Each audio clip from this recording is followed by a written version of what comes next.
కానీ ముఖ్యంగా రమేష్ నాయుడు గారు ఇక్కడ ఒక విషయం ఇంట్రెస్టింగ్ స్టాటిస్టిక్స్ ఏంటంటే ఓల్డ్ లీడర్స్ యాక్సెప్టెన్స్ అప్రూవల్ రేటింగ్స్లో దాదాపు అన్ని దేశాలని కనుక కంపేర్ చేస్తే మార్నింగ్ కన్సల్ట్ అనే యుఎస్ బేస్డ్ సంస్థ, బిజినెస్ ఇంటెలిజెన్స్ సంస్థ, అది కొద్దిగా క్రెడిబిలిటీ ఉన్న సంస్థ.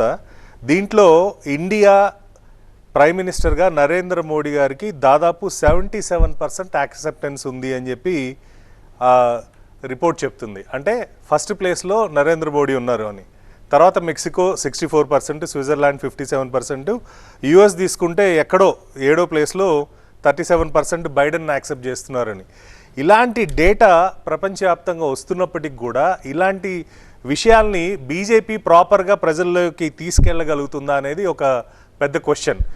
అదొకటైతే ఎస్పెషలీ సౌత్ ఇండియాలో బీజేపీ అంటేనే అదేదో నార్త్ ఇండియన్ పార్టీ, మనకు సంబంధం లేని పార్టీ అనే ఒక కైండ్ ఆఫ్ ఇంప్రెషన్ని ప్రజల నుండి బయటికి తీసుకురావడానికి మీరు ఏమేం చర్యలు తీసుకోబోతున్నారు? చాలా మంచి రెలవెంట్ క్వశ్చన్. ఏంటంటే వారు కూడా అడిగారు, దానికి చెప్పాలి, నేను మధ్యలో వారు అడ్డు తగిలారు. సౌత్ ఇండియాలో 29 స్థానాలు భారతీయ జనతా పార్టీకి ఉన్నాయి. కాంగ్రెస్ కన్నా అధికంగా మాకు ఎంపీ స్థానాలు ఉన్నాయి. ఇంకా ఏం కావాలి? రేపు కూడా అధికంగా సీట్లు మేము సాధిస్తాం అనేటువంటి విశ్వాసం మాకుంది. అందరికీ తెలుసు, ఒక ఆంధ్రప్రదేశ్లో మాత్రమే మొన్న మాకు సీట్లు ఓట్లు తక్కువైనటువంటి పరిస్థితి. కానీ తెలంగాణ కావచ్చు, లేకపోతే ఇతరత్ర పక్కనున్నటువంటి కర్ణాటక కానీ మనం లెక్కేసుకుంటే అన్ని చోట్ల కూడా ఒక మంచి స్కోర్ వచ్చింది. రేపు కూడా తప్పనిసరిగా మంచి స్కోర్ వస్తుంది అనేటువంటి విశ్వాసం మాకుంది. చివరిగా మీకు చెప్పదలుచుకునేది ఏంటంటే, ఆంధ్రప్రదేశ్కు సంబంధించినటువంటి విషయంలో కూడా నరేంద్ర మోడీ గారు ఎప్పుడు పర్యటన చేసినా చూడండి, ప్రజలు స్వచ్ఛందంగా అద్భుతంగా భారతీయ జనతా పార్టీ శక్తి సామర్థ్యాల కన్నా కూడా మించి ప్రజలు స్వచ్ఛందంగా తరలి వచ్చి వెల్కమ్ చెప్తున్నటువంటి పరిస్థితి.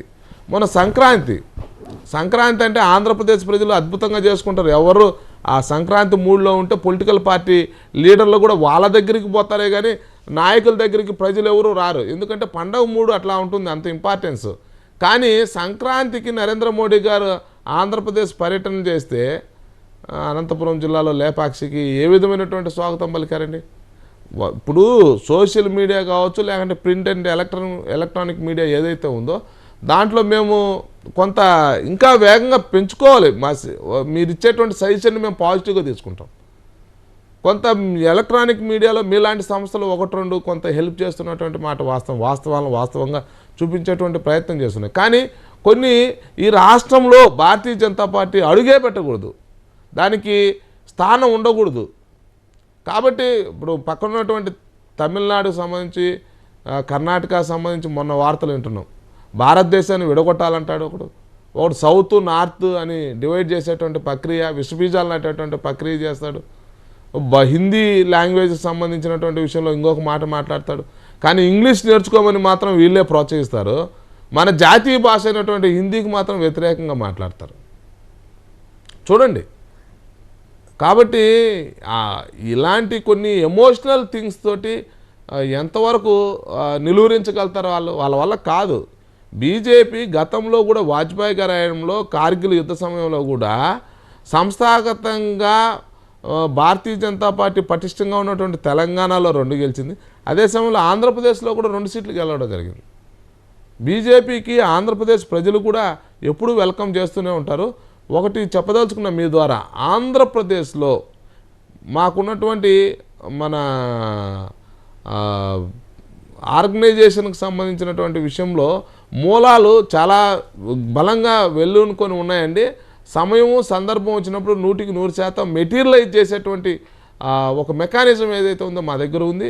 నరేంద్ర మోడీ గారు చేస్తున్నటువంటి మంచి పనులు, అలాగే వారు రాబోయే రోజుల్లో విజన్ తోటి 2047 విజన్ తోటి పోయేటువంటి అంశాల మీద కూడా రేపు ప్రజల్లోకి వెళ్ళబోవడమే కాకుండా మాకు వాళ్ళందరి దగ్గర మేము ఓట్ల రూపంలో మార్చుకునేటువంటి ప్రక్రియను కూడా మేము ఇప్పటికిప్పుడే ఆలోచన చేసి పెట్టేసుకున్నాం.